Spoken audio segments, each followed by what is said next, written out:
Hi, everybody, and good morning. It is Friday, August 27th. I'm Dave Chudowsky with your 3 News Now morning update. Danielle is off this morning, and we continue to follow the deadly explosions in Afghanistan that has killed U.S. troops. But first, we start locally, and we send it over to Holly. Holly, how you doing? How are we looking today, forecast-wise? It's pretty similar, Dave, and I'm great because it's Friday.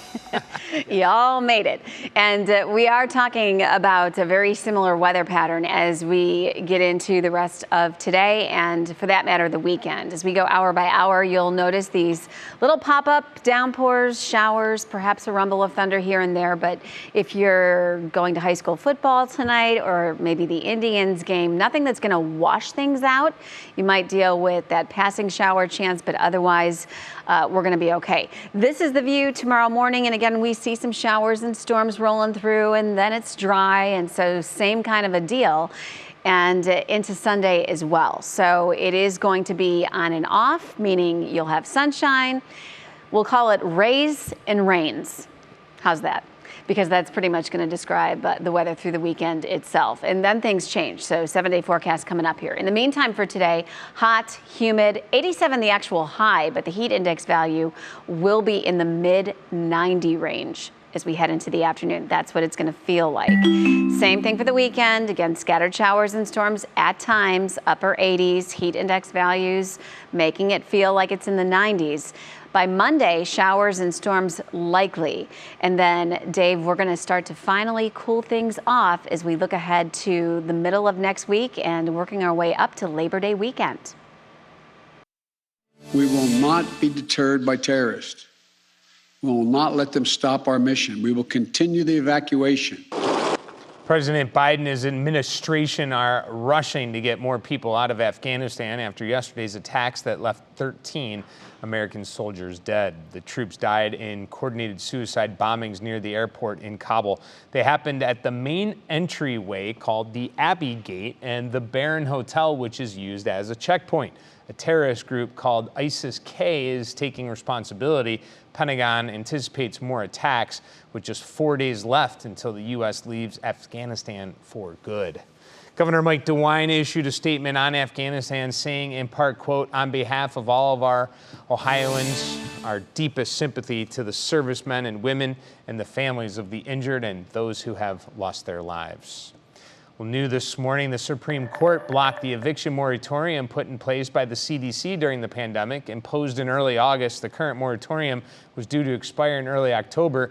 It was challenged by a group of landlords who argued that the CDC had no authority to impose those kinds of restrictions on its own. In a 6-3 vote, the justices voted to block the latest extension, meaning evictions are now allowed to resume. Now to the latest on the coronavirus here in Ohio. There's been another jump in cases across the state. The state reporting 5,395 Thursday over a 24-hour period. This is the first time we've gone above 5,000 since January. More local companies are announcing COVID-19 vaccine requirements as a condition for workers to keep their job. It's a topic that's very controversial, leaving some to wonder, what are workers' rights? We went to the experts who say it is absolutely legal for both public and private employers to require vaccinations. The two exceptions are health conditions or religious exemptions. But if you're not exempt, you could still fight it in court. But the employment law attorneys we talked to say the odds not in your favor. You're not going to really have any recourse if you've got a fear of the vaccine and you don't want to take it. I wouldn't believe that there would be a basis in either law or fact to file suit. Their recourse would be to look for another job. Just yesterday, Metro Health became the latest local employer to announce it will require vaccines for all of its workers. Staff has until the end of October to get the shot. Passengers on the Cuyahoga Valley Scenic Railroad are going to need proof of vaccination or a negative COVID test to climb aboard. The rule applies to guests 12 and older, as well as volunteers and staff. The new policy starts November 5th and will be in place for the railroad's new North Pole Adventure Ride. The rules are changing when it comes to cruise line restrictions as well. CDC now advises travelers who may be at a higher risk of severe illness to avoid cruises altogether. It also recommends that everybody provide proof of a vaccine and also a recent negative test. A health warning this morning for parents. Ohio's health leaders are expecting a rise in RSV and COVID cases among children, especially as the school year gets underway. Now, one local family is speaking out who had to deal with a serious scare. Their son Brooks had acute liver failure, and doctors say it was possibly triggered by RSV. It's a highly contagious virus that can cause respiratory illness. His family says Brooks was dying while also suffering from an autoimmune disorder. But luckily, his uncle Grant was the perfect match as a liver donor, and the surgery was a success. We saw that Brooks was dying in front of us. And at that point, I knew that Brooks needed me, and I was ready to go. I can't even describe it to you. I had this overwhelming sense of peace because I had this feeling that it was going to be okay. And to see my brother fight so hard for it was just incredible. The surgery was a success, and while Brooks's case happened to be rare, the family is now warning everyone, if you have a feeling something is wrong with your child, go get help, especially as RSV cases rise.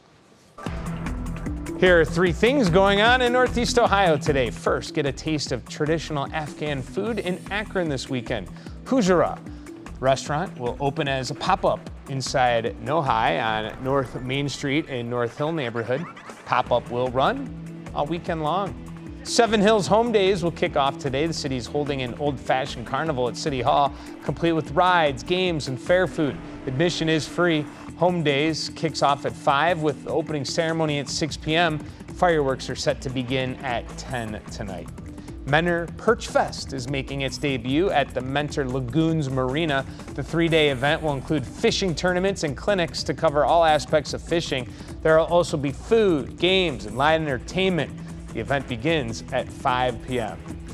And Sunday night, the Browns are taking on the Falcons in Atlanta during Sunday Night Football in the last preseason game. Now remember, there are only 3 preseason games instead of 4 this year. Browns are 2-0. On the preseason. And guess what? You can watch the game on Channel 3, WKYC, Sunday night starting at 8. And then remember, the regular season kicks off on September 12th at Kansas City against those Chiefs. A little revenge, a little payback in order for those Chiefs, don't you think? All right, well, it's the Browns and Falcons coming up on Sunday night. Really want to thank you for taking the time to join me for this 3 News Now morning update. Our digital team will continue to bring you the stories making headlines around Northeast Ohio and the world. Make sure to continue to check our social media pages and WKYC.com throughout the day. I'm Dave Chudowsky, and I'll see you again on Monday morning on Go starting at 4:30 a.m. Have a great weekend, everybody.